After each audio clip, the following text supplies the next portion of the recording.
Hello বন্ধুরা, আজ আপনাদেরকে জানাবো কবিরাজরা কিভাবে মানুষের গোপন বিষয়ে জানতে পারে। মানুষের মনের অজানা কথা কিভাবে কবিরাজরা বলে ফেলে। জানতে হলে সম্পূর্ণ ভিডিওটি দেখতে থাকুন। আর যারা আমার চ্যানেলে নতুন এসেছেন তারা পরবর্তী ভিডিওগুলো পাওয়ার জন্য অবশ্যই চ্যানেলটি সাবস্ক্রাইব করে রাখুন।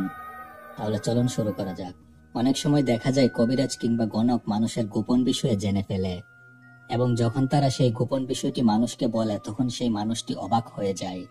সে তখন ভাবতে শুরু করে, এই অজানা বিষয়টি তো আমি ছাড়া আর কারোই জানার কথা ছিল না। তবে কবিরাজ কিংবা গণক কিভাবে জানলো? তাহলে কি অতীত, বর্তমান কিংবা ভবিষ্যতের ব্যাপারে জানা যায়? এর উত্তর হলো, অতীত বর্তমান জানা গেলেও ভবিষ্যৎ কারো পক্ষে জানা সম্ভব নয়। ভবিষ্যতের ব্যাপারে শুধুমাত্র আল্লাহ তাআলাই জানেন। তবে ভবিষ্যতের ব্যাপারে কবিরাজ কিংবা গণক না জানলেও তারা অতীত ও বর্তমান সম্পর্কে একটু একটু ধারণা রাখে। তখন তারা এই ব্যক্তি সম্পর্কে জানার জন্য তাদের পালিত জিনদেরকে দায়িত্ব দেয়, এবং সেই জিনেরা গিয়ে যোগাযোগ করে ওই ব্যক্তির কারেন জিনের সাথে। তারপর কারেন জিনের মাধ্যমে কিছু গোপন ও অজানা কথা খুব সহজেই জেনে ফেলে সেই পালিত জিন। তারপর সেই জিন এসে গণক কিংবা কবিরাজকে ওই ব্যক্তির গোপন ও অজানা বিষয়ে জানায়। এইভাবেই কবিরাজ কিংবা গণকেরা মানুষের